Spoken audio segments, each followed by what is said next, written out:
नमस्कार स्टूडेंट, छत्तीसगढ़ की स्टडी के एक और नई क्लास में हम आपका स्वागत करते हैं।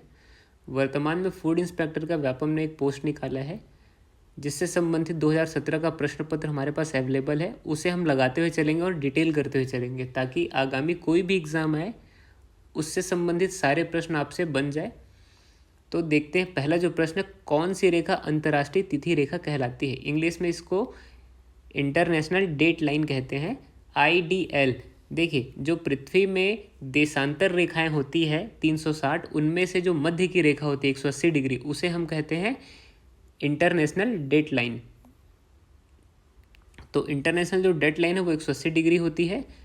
ये भी याद रखिए कि पृथ्वी में 360 देशांतर रेखाएं होती है। इससे संबंधित एक और महत्वपूर्ण प्रश्न बन के आता है हमारे छत्तीसगढ़ से संबंधित, जो कि IST है, इंडियन स्टैंडर्ड टाइम या इंडियन स्टेट टाइम भी उसको बोलते हैं, जो कि 82.5 अंश में खींची हुई है, जो भारत के इलाहाबाद के नैनी से होते हुए हमारे छत्तीसगढ़ से होकर गुजरती है। देखिए, छत्तीसगढ़ के टोटल 7 जो डिस्ट्रिक्ट है उससे होकर गुजरती है, जिसका नाम इस प्रकार है। देखिए, क्रम वाइज याद रखेंगे। सबसे पहले सूरजपुर में प्रवेश करती, फिर कोरिया, कोरबा, फिर जांजगीर चांपा, बलौदाबाजार, महासमुंद, गरियाबंद।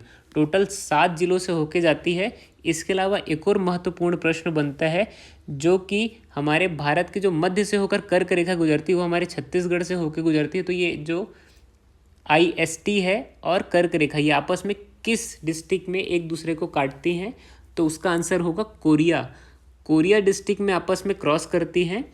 तो यहाँ पे आप एक चीज़ बिल्कुल याद रखेंगे कि 2017 के PSC प्री में इसका प्रश्न आया हुआ था कि ये आपस में कहाँ पे मिलती हैं, यानी जो कर्क रेखा है और IST है, ये आपस में कहाँ पे क्रॉस करती है। तो उसका जो ऑप्शन कुछ नहीं लिया था, विलोपित कर दिया था। लेकिन 2018 के जो PSC है उसमें स्पष्ट बताया था कि कोरिया जो है सही आंसर होगा। तो देख बढ़ते हैं अगले प्रश्न की ओर। अगला प्रश्न जो है, किस राज्य में भ्रष्टाचार नियंत्रण अधिनियम के अंतर्गत मंत्रियों के विरुद्ध अभियोजन की स्वीकृति कौन देता है? देखिए, किसी राज्य से पूछा है तो राज्य संबंधी जो भी कानून है उसको राज्यपाल देखता है। अगर केंद्र संबंधी होगा तो वहाँ पे राष्ट्रपति होगा, और राज्य संबंधी अगर कुछ आता है तो उसमें राज्यपाल। देखिए, हर प्रश्न में नहीं आएगा, लेकिन यहाँ पे जब अल्टरनेटिव देखते हैं, राष्ट्रपति का अल्टरनेटिव, तो राज्य में राज्यपाल होता है। अगला जो प्रश्न उसकी ओर बढ़ते हैं। वर्ष 2001 से 2011 की अवधि में भारत की जनसंख्या की औसत वार्षिक वृद्धि दर क्या थी? तो 1.64% थी। अगला जो प्रश्न है, प्रेयरी प्रदेश फसल किसकी खेती के लिए प्रसिद्ध है? तो गेहूं की खेती के लिए प्रसिद्ध है। देखिए, फसल संबंधी अगर आपको कोई वीडियो चाहिए होगा तो कमेंट सेक्शन में बता देंगे, तो जितने भी फसल है उसकी डिटेल वीडियो आपके पास पहुंच जाएगी। देखते हैं अगला प्रश्न क्या है। प्रसिद्ध गायत्री मंत्र निम्नलिखित में से किस वेद से संकलित है? तो ये जो है ऋग्वेद से संकलित है। इससे संबंधित और भी महत्वपूर्ण फैक्ट आप थोड़ा सा जान लीजिए। तो महत्वपूर्ण जो फैक्ट है, जो गायत्री मंत्र है वो ऋग्वेद के 3रे मंडल से लिया गया है। इसको याद रखेंगे कि 3रे मंडल से लिया गया है, जो 7वें सूक्त का 10वां मंत्र है। ये भी महत्वपूर्ण फैक्ट है आपके याद रखने लायक, जो कि परीक्षाओं में पूछा जाता है। अगला प्रश्न देखते हैं, निर्धनता किस प्रकार की समस्या है? देखिए, निर्धनता जो है बहुआयामी समस्या है, जो कि हर क्षेत्र को प्रभावित करती है, जैसे कि सामाजिक, आर्थिक सारी समस्याओं को प्रभावित करती है जो निर्धनता है। बढ़ते हैं अगले प्रश्न की ओर। अगला प्रश्न जो है, विटामिन जो रक्त स्कंदन में थक्का जमने के लिए उत्तरदायी है। स्कंदन या थक्का जमना दोनों एक ही होता है। तो जो विटामिन के है, विटामिन के रक्त में थक्का जमने के लिए, देखिए यहाँ पे मैं आपको एक और महत्वपूर्ण चीज़ बताना चाहूँगा।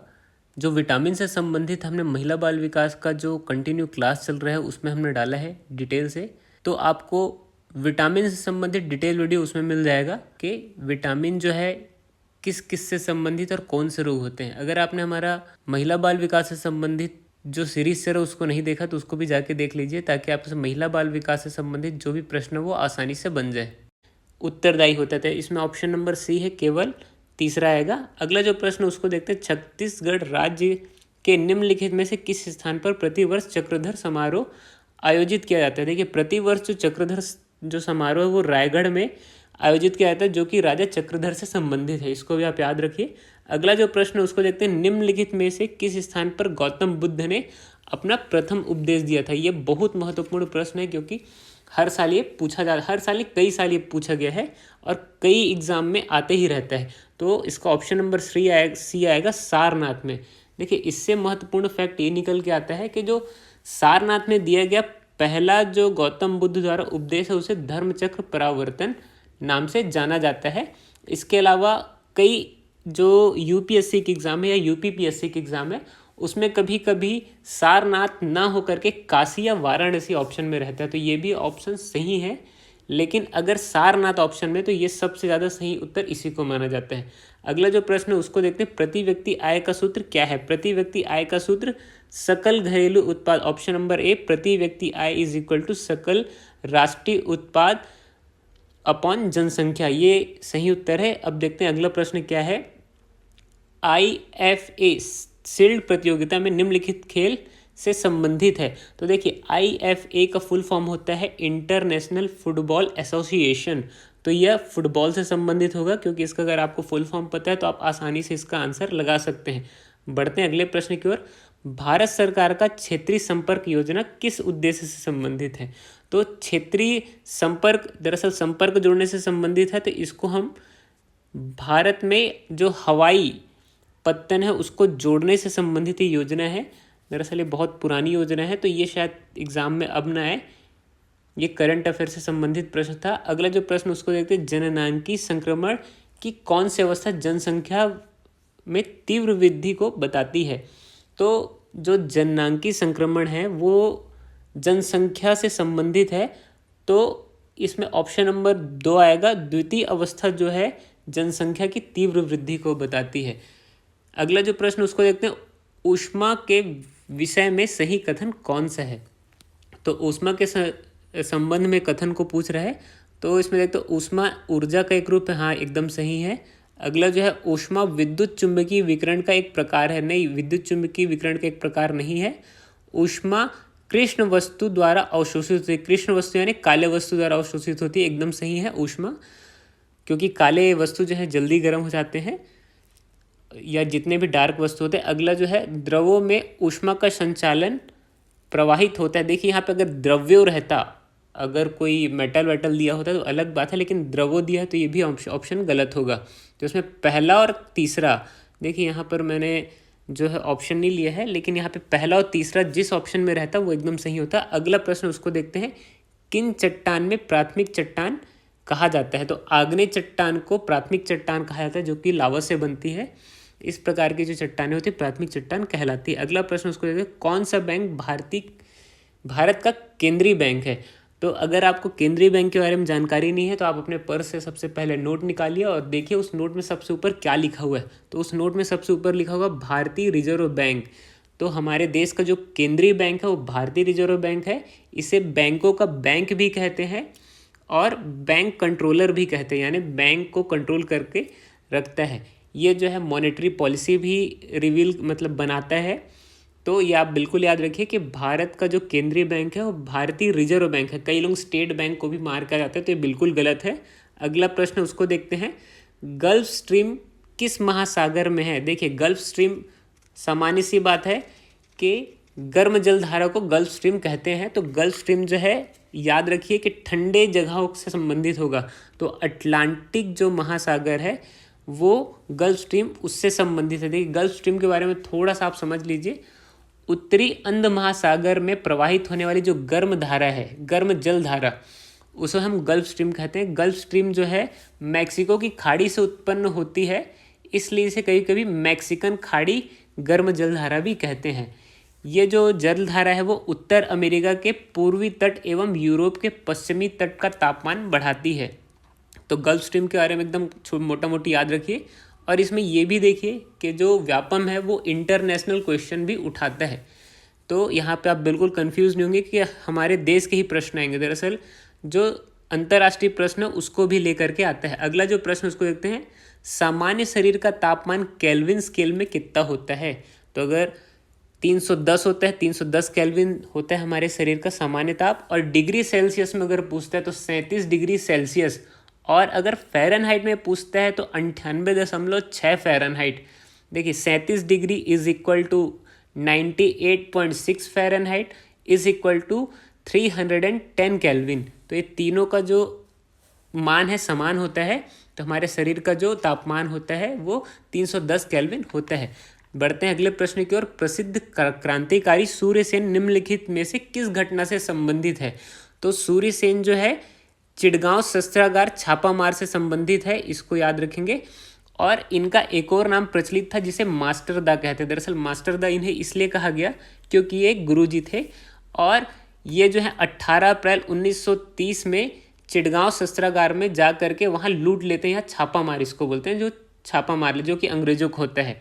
और इनके द्वारा जो एक आर्मी बनाई गई थी जिनका नाम था इंडियन रिपब्लिक आर्मी, इन्हें 1934 में इसके कारण इनको फांसी दी जाती है। तो ये भी याद रखेंगे 1934 में इन्हें फांसी दे दी गई थी।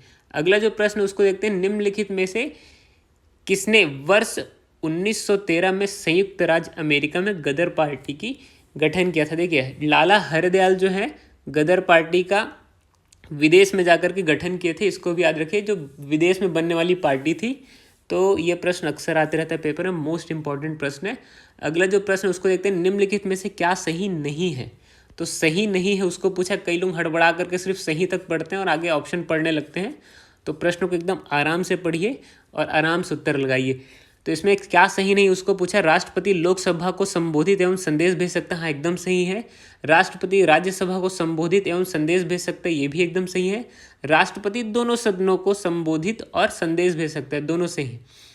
और डी जो है राष्ट्रपति किसी एक सदन को संबोधित करता है एवं संदेश भेज नहीं सकता। तो ये जो ऑप्शन नंबर डी है वो एकदम गलत है, यानी इसमें ऑप्शन नंबर डी आएगा। अगला जो प्रश्न उसको देखते हैं। दीपेश सिन्हा किस खेल से संबंधित है? तो वॉलीबॉल से संबंधित है, इसको याद रखेंगे बिल्कुल। अगला जो प्रश्न उसको देखते हैं। 9वीं अनुसूची में सम्मिलित किस विषय को किन आधारों पर सर्वोच्च न्यायालय में न्यायिक पुनरावलोकन के लिए चुनौती दी जा सकती है? देखिए जुडिशरी रिव्यू बहुत महत्वपूर्ण होता है, और ये दरअसल थोड़ा सा बड़ा चैप्टर है, इसलिए इसको मैं इसमें समझा नहीं रहा हूँ। लेकिन अगर आपको लगता है कि संविधान का जुडिशरी रिव्यू को समझाना है तो बिल्कुल, अगर कमेंट्स ज़्यादा होंगे इससे संबंधित तो जुडिशरी रिव्यू का भी वीडियो बिल्कुल आएगा। तो इसमें देखते हैं। भूमि सुधार अधिनियम के लिए नहीं, इसके लिए जुडिशरी रिव्यू नहीं ले सकते। आधारभूत ढांचे के लिए, मौलिक अधिकार के लिए ले सकते हैं, और आधारभूत ढांचे के लिए तो इसमें जहाँ पर ऑप्शन नंबर 2 यानी ऑप्शन नंबर सी आएगा, इसमें 2 और 3 दोनों। देखते हैं अगले प्रश्न की ओर। विजयनगर साम्राज्य के पतन का प्रमुख कारण निम्नलिखित में से कौन सा था? तो देखिए यहाँ पे ये भी बहुत महत्वपूर्ण प्रश्न है। विजयनगर साम्राज्य का जो पतन का कारण था वो तालीकोटा का युद्ध, जिसको हम बोलते हैं राक्षसी तंगड़ी का युद्ध भी बोलते हैं। दरअसल 1965 ईस्वी में विजयनगर साम्राज्य और बहमनी साम्राज्य के बीच जो युद्ध हुआ था उसे हम बोलते हैं तालीकोटा का युद्ध, जिसमें विजयनगर साम्राज्य की हार हुई थी और यहाँ से उनका पतन स्टार्ट हो गया था। तो ये भी बिल्कुल याद रखेंगे, तालीकोटा का युद्ध या राक्षसी तंगड़ी का युद्ध भी बोलते हैं इसे। अगला जो प्रश्न उसको देखते हैं। पूनाराम निषाद कौन सी शैली के पंडवानी गायक है? तो ये वेदमती के पंडवानी गायक हैं इस शैली के। अगला जो प्रश्न उसको देखते हैं। छत्तीसगढ़ राज्य का प्रथम मराठा शासक निम्नलिखित में से कौन सा था? तो जब मराठा शासन स्टार्ट हुआ तो सबसे पहले बिंबाजी भोसले इन्होंने शासन किया था, जो कि प्रत्यक्ष शासन था। उसके बाद फिर सूबा शासन स्टार्ट हुआ था। देखते हैं अगला प्रश्न जो है। प्रयाग प्रशस्ति में निम्नलिखित में से किस गुप्त सम्राट की उपलब्धियों के उत्कर्ष है? दरअसल यहाँ पे समुद्रगुप्त आएगा। समुद्रगुप्त के बारे में इसमें बताया गया है प्रयाग प्रशस्ति अभिलेख में। अगला जो प्रश्न उसको देखते हैं।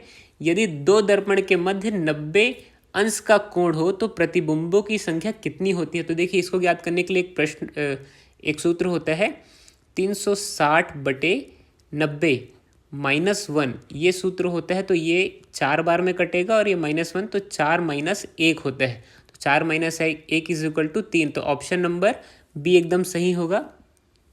ये सूत्र को आप याद रखिए ताकि आपको आगे एग्जाम में बन जाए। अगला जो प्रश्न उसको देखते हैं। किन्हीं अपरिहार्य परिस्थितियों के कारण सांसद उपराष्ट्रपति का निर्वाचन न कर सके तब क्या होगा?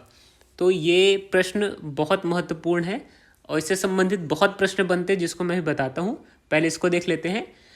नए चुनाव तक उपराष्ट्रपति पद रिक्त रहेगा, एकदम गलत है। वर्तमान उपराष्ट्रपति उनके उत्तराधिकार के पद ग्रहण करने तक पद पर कार्य करेंगे। एकदम सही है, क्योंकि अगर जब तक उपराष्ट्रपति नए नहीं आ जाते तब तक पुराने जो उपराष्ट्रपति हैं वो कार्य करेंगे उनके कार्यभार के रूप में। तो इसमें एक और प्रश्न ये बनता है, अगर राष्ट्रपति पद रिक्त है तो चुनाव अगर हो रहा है राष्ट्रपति का, तो उस समय कौन उनका कार्यभार लेगा?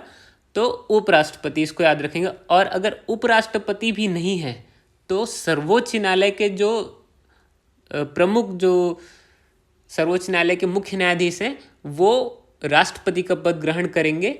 और अगर वो भी उपस्थित नहीं है तो जो सर्वोच्च न्यायालय में जो वरिष्ठ जो न्यायाधीश होंगे वो राष्ट्रपति का पद लेंगे। ये बिल्कुल आप याद रखेंगे, ये 3 पॉइंट बहुत ज़्यादा ज़रूरी है। अगर राष्ट्रपति नहीं है तो उपराष्ट्रपति राष्ट्रपति बनेगा, और उपराष्ट्रपति भी नहीं है तो सर्वोच्च न्यायालय के मुख्य न्यायाधीश बनेंगे, और सर्वोच्च न्यायालय के मुख्य न्यायाधीश नहीं है तो जो वरिष्ठ न्यायाधीश हैं वो राष्ट्रपति पद का ग्रहण करेंगे। देखते हैं अगला प्रश्न क्या है। दक्षिण भारत के चोल शासकों में निम्नलिखित में से किस मंदिर का निर्माण कराया था? तो इसको याद रखिए, कई पेपर में पूछ चुका है। तंजौर का वृद्धेश्वर मंदिर जो है चोल शासकों द्वारा बनाया गया था। एकदम पेटेंट क्वेश्चन है, ये तो आता ही रहता है अक्सर, आप देखेंगे। अगला प्रश्न उसको देखते हैं।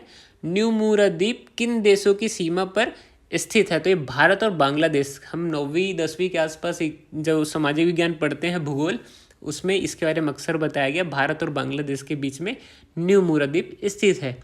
किन परिस्थितियों में राज्यपाल अपने स्वविवेक की शक्ति का प्रयोग करता है? देखिए, इस प्रकार के जो कूट वाले प्रश्न हैं बहुत ही महत्वपूर्ण होते हैं, तो उसको देखते हैं। संवैधानिक संकट के लिए परामर्श देने के लिए, बिल्कुल सही है। मंत्रिमंडल की नियुक्ति के लिए, नई मंत्रिमंडल की नियुक्ति दरअसल प्रधानमंत्री करता है। विभागों का बंटवारा भी प्रधानमंत्री करता है। मुख्यमंत्री की नियुक्ति के लिए कर सकता है, मंत्रिमंडल की बर्खास्तगी के लिए कर सकता है, राज्य विधानसभा का विघटन के लिए। तो ये इससे संबंधित जो भी ऑप्शन आप उसको खोजिए और ऑप्शन में लगाइए। तो इसमें जो है संवैधानिक संकट के परामर्श के लिए तो 1, 6, 5 और 4, तो ऑप्शन नंबर डी आएगा इसमें। ये बिल्कुल सही है। अगला जो प्रश्न उसको देखते हैं। वाणिज्यिकी और औद्योगिकी एकाधिकार गुट और न्याय व्यापार संघ औद्योगिकी एवं श्रम विवाद विषय संविधान की किस सूची से सम्मिलित किए गए हैं? तो देखिए, एक चीज़ मैं आपको बेसिक बता देता हूँ। संविधान में 3 सूची बताई गई है, संघ सूची, राज्य सूची और समवर्ती सूची। संघ सूची में टोटल 98 विषय है, राज्य सूची में 61 विषय और समवर्ती में 52 विषय। तो ये होता क्या है समझ लीजिए। संघ सूची ऐसी सूची जिसमें केंद्र नियम एवं कानून बनाता है, राज्य सूची में राज्य सरकार कानून और नियम बनाती है, और समवर्ती सूची ऐसी सूची जिसमें राज्य और केंद्र दोनों नियम बना सकते हैं। तो ये जो प्रश्न है वो समवर्ती सूची के विषय हैं, इसको भी आप बिल्कुल याद रखिए। एक बार फिर रिपीट कर देता हूँ। संघ सूची में 98 विषय है, राज्य सूची में 61 और समवर्ती सूची में 52 विषय हैं। ये बहुत महत्वपूर्ण प्रश्न है, ये वाले प्रश्न भी कई बार आ चुके हैं। अगला जो प्रश्न उसको देखते हैं। निम्नलिखित में किनके बीच हल्दी घाटी का प्रसिद्ध युद्ध लड़ा गया? तो महाराणा प्रताप और मान सिंह के बीच में लड़ा गया था, ये बिल्कुल याद रखिए। लेकिन इससे अगर घुमा करके पूछा जाता है तो यहाँ पर अगर राणा प्रताप और मुगल सम्राट अकबर ये आता है तो ये भी ऑप्शन एकदम सही होगा, क्योंकि जो मान सिंह थे वो अकबर की अगुवाई में यहाँ अकबर की तरफ से अगुवाई करके यहाँ लड़ने में आए थे हल्दी घाटी का युद्ध। तो हल्दी घाटी का युद्ध 1576 में हुआ था, इसको याद रखिए। और महाराणा प्रताप और मान सिंह के बीच में लड़ा गया था। लेकिन ये चीज़ याद रखिए कि मुगल सम्राट की तरफ से हिंदू राजा लड़ने के लिए आया था, इससे भी प्रश्न बनता है। अगला जो प्रश्न उसको देखते हैं। सामाजिक विकास से किसका संबंध है? देखिए, सामाजिक का जो विकास है वो शिक्षा की गुणवत्ता से संबंधित होता है, इसको याद रखिए। अगर शिक्षित होंगे लोग तो समाज का बहुत विकास होता है। तो ये बेसिक सी बात है, इसको बताने की ज़रूरत नहीं है। विश्व की सबसे लंबी भ्रंश घाटी कहाँ स्थित है? तो विश्व की सबसे लंबी जो भ्रंश घाटी है वो पूर्वी अफ्रीका में है, इसको याद रखिए। अगला जो प्रश्न उसको देखते हैं। हिंदू कैलेंडर के निम्नलिखित में से किस माह की पूर्णिमा को छत्तीसगढ़ राज्य में प्रतिवर्ष राजिम कुंभ कल्प का प्रारंभ हुआ? तो ये भी महत्वपूर्ण प्रश्न है, जिसको याद रखिए, माघ पूर्णिमा में। अगला जो प्रश्न है। यदि लोकसभा किसी एक मंत्री के विरुद्ध प्रस्ताव पारित कर देती है तो क्या होगा? तो याद रखिए कि मंत्री परिषद जो है भंग हो जाएगी। लोकसभा क्योंकि बहुमत से अगर पारित करता है तो लोग जो मंत्री परिषद है वो भंग हो जाती है। विश्व की सबसे लंबी भ्रंश घाटी, ये प्रश्न भी रिपीट हो चुका है। तो देखते हैं अगला प्रश्न क्या है। 26 जून 1975 को घोषित आंतरिक आपात के संदर्भ में निम्नलिखित घटनाओं को क्रम में रखिए।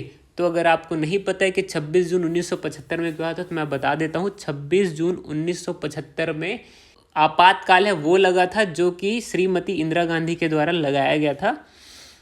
लगता तो राष्ट्रपति के द्वारा है, लेकिन इंदिरा गांधी जी ने अपनी शक्तियों का गलत इस्तेमाल करते हुए आपातकाल लगाया था। और इससे संबंधित एक और है कि आयरन लेडी के नाम से इंदिरा गांधी जी फेमस है, ये भी याद रखिए। तो आपातकाल के संबंध में इसको डिटेल से थोड़ा सा देखते हैं। जब इंदिरा गांधी जी ने आपातकाल लगाया तो सबसे पहले क्या होता है, आपातकाल लगाने के लिए प्रधानमंत्री जो है राष्ट्रपति को सलाह देते हैं। फिर उसके बाद राष्ट्रपति जो घोषणा पत्र रहता है आपातकाल उसमें साइन करते हैं। फिर उसके बाद आपातकाल की घोषणा हो जाती है। फिर मतलब जो मंत्रिमंडल है वो स्वीकृति दे देते हैं। तो 3 4 1 2, तो इसको ऑप्शन देखिए 3 4 1 2 ऑप्शन नंबर बी में है, इसको आप याद रखिए। अगला जो प्रश्न उसको देखते हैं। बढ़ते हैं अगले प्रश्न की ओर। ये वर्ष 2016 में ओलंपिक खेलों में सम्मिलित खेलों की संख्या कितनी थी? तो देखिए ये हमारे लिए उतना महत्वपूर्ण नहीं जितना 2020 में हुए ओलंपिक ज़्यादा महत्वपूर्ण है। तो एक चीज़ याद रखिए कि 2020 के जो ओलंपिक है उसमें टोटल 33 खेल शामिल हुए। अब देखिए 2020 का ओलंपिक मैं बोल रहा हूँ जो कि 2021 में हुए, क्योंकि कोविड जो है वो 2020 में उसके कारण नहीं हो पाया, तो 2021 में था, लेकिन उसे टोक्यो ओलंपिक 2020 ही बोला गया है। तो इसमें आप कंफ्यूज ना होइएगा। टोटल 33 गेम इसमें शामिल थे। और इससे और भी बहुत महत्वपूर्ण जो फैक्ट हैं, जो भारत ने टोटल 4 2 6 1 7 टोटल 7 जो हैं मेडल हमारे देश को लाके दिए हैं भारत के जो प्लेयर्स हैं। और ये अभी तक का सबसे बेहतरीन परफॉर्मेंस रहा है भारत की तरफ से। इससे पहले 6 मेडल लंदन ओलंपिक में हमारे भारत ने जीता था, जिसमें आपको अगर डिटेल से वीडियो ये ओलंपिक का चाहिए तो इसके बारे में मैं आपको प्रोवाइड करा दूंगा, क्योंकि ओलंपिक से संबंधित करंट अफेयर अक्सर एग्जाम में पूछे जाते हैं। अभी रिसेंट एग्जाम में पूछे गए थे ओलंपिक से संबंधित प्रश्न। तो अगला जो प्रश्न उसको देखते हैं। स्पेन एवं मॉस्को के मध्य कौन सा जल डमरू स्थित है? तो स्पेन और मॉस्को के मध्य जिब्राल्टर जल डमरू मध्य स्थित है। देखिए ये जल डमरू क्या होता है इसको समझने के लिए, जैसे कि अगर कोई 2 महासागर हैं आपस में, ये एक महासागर है, दूसरा महासागर है, और ये आपस में अगर किसी पतले से धारा से अगर मिलते हैं या कैनाल से मिलते हैं तो इसे हम जल डमरू कहते हैं। तो इस प्रकार का जो जल डमरू होता है आपस में, जो आपस में 2 महासागरों को मिलाता है, तो इसे हम जल डमरू कहते हैं। तो जिब्राल्टर डमरू के मध्य, मॉस्को स्पेन के मध्य जो जल डमरू उसको जिब्राल्टर कहते हैं। अगला जो प्रश्न उसको देखते हैं।